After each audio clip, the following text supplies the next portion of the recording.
အခုမြင်တွေ့နေရတော့ထက်တဲကိုကမျက်မှောက်တင်တရားအနီးဆုံးမှာရှိတဲ့ထက်တဲကိုကလည်းဝင်မဟုတ်ပါဖြစ်ပါတယ်။ဒီတွေ့နေရတော့ထက်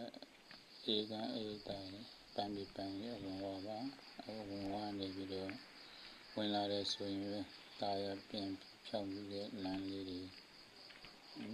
ဒီလိုချက်မှာအလားပန်းပင်လေးတွေနဲ့စိတ်နှလုံးကိုချမ်းမြေ့စေပါတယ်ဒီလမ်းတိုင်းဝင်နေလည်းနဲ့ဝင်လာပြီးတော့ဘယ်ပဲချမ်းမှာတော့မြေမျိုးပုံစံမိုးချွန်၄ယောက်ခန့်အေက၄ယောက်ခန့်အရာဝန်ကနေပြီးတော့ရှေ့ဆက်လာမယ်ဆိုလို့ရှိရင်ညဘယ်ဘက်ကို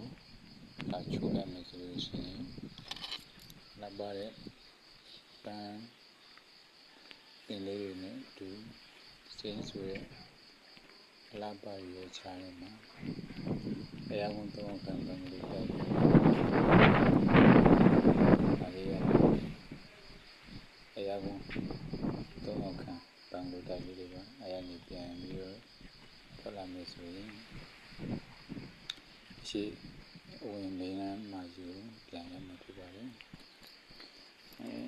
ဝင်မင်းလမ်းမှာရနေပြီးတော့ဆက်ပြီးရှေ့ကိုလာခဲ့မယ်လို့ရှိရင်ကျွန်တော်တို့ခုနကဘယ်တော့ခံဘင်္ဂလိုတိုက်ပြီးထပ်တွေ့မှာဖြစ်ပါတယ်အဲဒီမှာဒီတော့ခံဘင်္ဂလိုတိုက်ကနေပြီးတော့ရှေ့ကိုဆက်ပြီးရှောက်လာခဲ့မယ်လို့ရှိရင်နော်ဒါပြောဝေဖြစ်တဲ့လာပန်းလေးနဲ့တူကျွန်တော်တို့ထက်အေကံအေဒါရဲ့အဲ့ဒီလက်ခံရ reflection ကိုရောက်ရှိမှာဖြစ်ပါတယ်။ဒါကတော့ထက်အေကံအေဒါရဲ့ reflection မှာဒီကနေရှင်းတဲ့မှာတော့ထက်အေကံအပန်းဒီပန်းရဲ့ပန်းကြံလေးပါနော်။ခရီးများအတွက်စောကစားဖို့လူကြီးတွေအတွက်ပန်းပြေဖို့ကို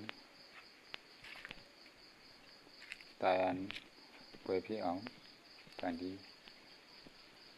ပေးထားပါတယ်ဒါလေးပါဟုတ်ကဲ့ဒီပန်းရနေဆက်ပြီးတော့ရှေ့ကိုထွက်လာခဲ့မယ်ဆိုလို့ရှိရင်ကျွန်တော်တို့ station ဆက်ပြီးရှေ့ကိုထွက်နေရှေ့ကိုဆက်ပြီးရှောက်လာခဲ့မယ်ဆိုလို့ရှိရင်ကျွန်တော်တို့တော့အောက်ခန်းအေကံပူရံပြီးဘင်္ဂလိုတိုက်ပူရံပြီးခန်းလေးတွေပေါ့နော်ဒါလေးကိုပြမှာဖြစ်ပါတယ်အဲဒီအဲ့ရဲ့ပြီးမှာတော့ကျွန်တော်တို့နှစ်ထပ်ဆောင်အရာကုန်နှစ်ထပ်ဆောင်သူပြီးမှတော့အရာကုန်သုံးထပ်ဆောင်အပြီး